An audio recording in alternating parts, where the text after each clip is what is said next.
नमस्ते दोस्तों, वेलकम है आपका दी अल्टीमेट ज्ञान राइज विद विजडम पर, जहां मिलती है आपको इंटरेस्टिंग और यूजफुल इन्फॉर्मेशन सिंपल और शॉर्ट स्टाइल में।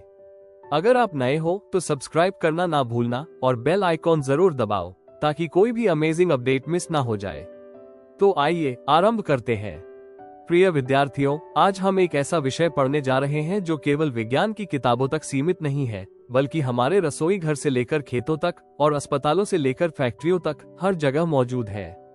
हम बात कर रहे हैं अध्याय एसिड्स, बेसेस एंड सोल्ट्स, यानी अम्ल, क्षार और लवण की। ये शब्द सुनने में बहुत वैज्ञानिक लगते हैं, लेकिन इनका महत्व हमारे जीवन में इतना गहरा है कि हम इसे समझे बिना विज्ञान की कई बातें नहीं जान सकते। चलिए इसे एक एक करके विस्तार से समझते हैं। हम सभी ने कभी न कभी नींबू का स्वाद चखा है, खट्टा।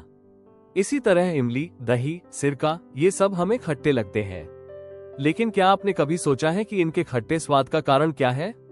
इसका कारण है इनमें मौजूद एसिड्स। हाँ, यही एसिड्स हैं जो हमें खट्टा स्वाद देते हैं। एसिड शब्द की उत्पत्ति लैटिन शब्द एसिया से हुई है, जिसका अर्थ है खट्टा। जब आप दही या नींबू खाते हैं तो आप असल में नेचुरल एसिड्स का स्वाद ले रहे होते हैं।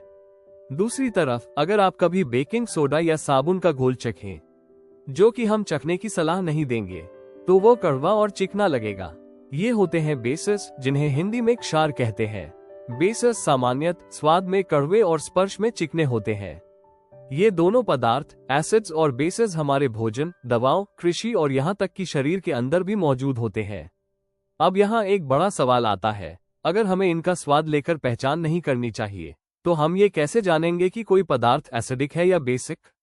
यही काम करते हैं इंडिकेटर्स, जिन्हें हिंदी में संकेतक कहा जाता है। इंडिकेटर्स ऐसे पदार्थ होते हैं जो किसी सॉल्यूशन में जाकर रंग बदलते हैं, और उस रंग परिवर्तन से हमें ये पता चलता है कि वो पदार्थ एसिड है, बेस है या न्यूट्रल। इंडिकेटर्स दो प्रकार के होते हैं, नेचुरल और सिंथेटिक। इस अध्याय में हम खासतौर पर नेचुरल इंडिकेटर्स की बात करेंगे, जो हमें सीधे प्रकृति से मिलते हैं और कोई रासायनिक खतरा भी नहीं रखते। नेचुरल इंडिकेटर्स सबसे पहला और आमतौर पर प्रयोग में आने वाला इंडिकेटर है लिटमस। यह एक प्राकृतिक रंग है जो लाइकन्स नामक पौधों से निकाला जाता है। लिटमस दो प्रकार का होता है, रेड लिटमस और ब्लू लिटमस। अगर कोई सब्सटेंस एसिडिक है तो वो ब्लू लिटमस को रेड कर देगा, और अगर कोई सब्सटेंस बेसिक है तो वो रेड लिटमस को ब्लू कर देगा। यह एक सीधा और स्पष्ट संकेत होता है। दूसरा संकेतक है टर्मरिक, जिसे हम हल्दी कहते हैं। हल्दी आमतौर पर पीली होती है, लेकिन जैसे ही उस पर कोई बेस गिरता है, जैसे साबुन का घोल, वो लाल रंग में बदल जाती है। लेकिन एसिड पर उसका रंग नहीं बदलता। ये भी एक बहुत ही सरल और सुरक्षित तरीका है पहचान करने का। तीसरा संकेतक है चाइना रोज, यानी गुड़हल का फूल। इसका रंग एसिड के संपर्क में आने पर गहरा गुलाबी हो जाता है, जबकि बेस के साथ यह हरा रंग धारण करता है। ये रंग परिवर्तन इतना स्पष्ट होता है कि बच्चे भी आसानी से पहचान सकते हैं। एसिड्स और बेसेस के प्राकृतिक स्रोत। अब बात करते हैं कि ये एसिड्स और बेसेस हमें कहां कहां मिलते हैं।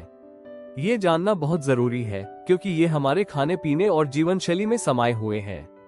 जैसे असीटिक एसिड सिरके में होता है, सिट्रिक एसिड नींबू और संतरे में, लैक्टिक एसिड दही में, फॉर्मिक एसिड चींटी के डंक में, और अस्कॉर्बिक एसिड आंवले तथा विटामिन सी में पाया जाता है। ये सभी एसिड्स हमें प्राकृतिक स्रोतों से मिलते हैं।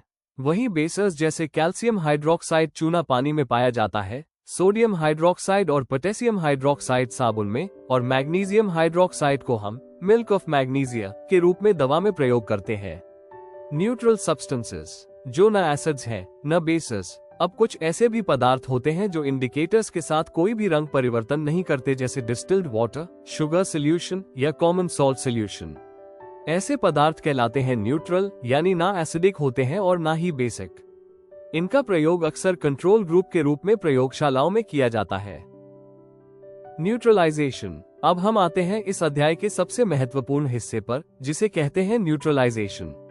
जब हम एक एसिड और एक बेस को आपस में मिलाते हैं तो वे एक दूसरे की केमिकल प्रॉपर्टी को न्यूट्रल कर देते हैं। इसका मतलब ये है कि एसिड की खटास और बेस की कड़वाहट दोनों समाप्त हो जाती है और नया पदार्थ बनता है, जिसे हम सॉल्ट कहते हैं। इस प्रक्रिया में वाटर भी बनता है और साथ ही उत्पन्न होती है हीट। उदाहरण के लिए hydrochloric acid plus sodium hydroxide becomes sodium chloride plus water plus heat. यह एक सामान्य न्यूट्रलाइजेशन रिएक्शन है जो ये दिखाती है कि दो विपरीत स्वभाव के पदार्थ मिलकर एक संतुलित प्रतिक्रिया देते हैं। न्यूट्रलाइजेशन हमारे जीवन में कहां कहां होता है? यह वैज्ञानिक प्रक्रिया केवल प्रयोगशाला तक सीमित नहीं है, बल्कि हमारे जीवन में कई जगह ये देखने को मिलती है। जैसे जब हमें इंडिजेशन होता है, यानी पेट में गैस या जलन, तो इसका कारण होता है ज्यादा एसिड बनना। तब हम एंटासिड लेते हैं, जैसे मिल्क ऑफ मैग्नीशिया, जो एक बेस है और स्टमक एसिड को न्यूट्रल करता है।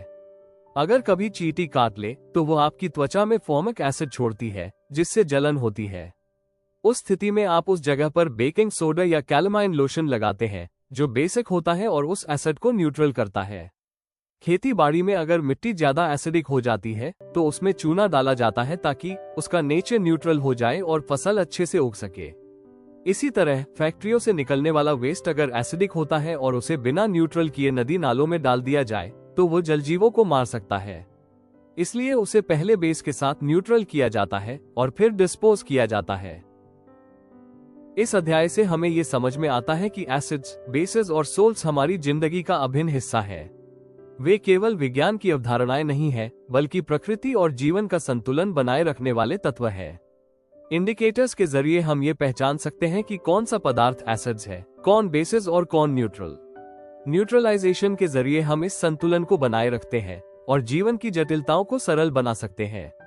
यह अध्याय हमें सिखाता है कि जीवन में हर चीज का एक संतुलन जरूरी है, ठीक वैसे ही जैसे एसिड और बेस मिलकर सॉल्ट और वाटर बनाते हैं। Thank you. अगर वीडियो पसंद आया हो तो एक लाइक जरूर कर देना और कमेंट में बताओ आपका क्या थॉट है। चैनल को सब्सक्राइब करो और शेयर करो अपने दोस्तों के साथ। नॉलेज बढ़ाओ फन के साथ। मिलते हैं नेक्स्ट वीडियो में, तब तक के लिए stay curious and keep learning and follow the ultimate ज्ञान। Rise with wisdom.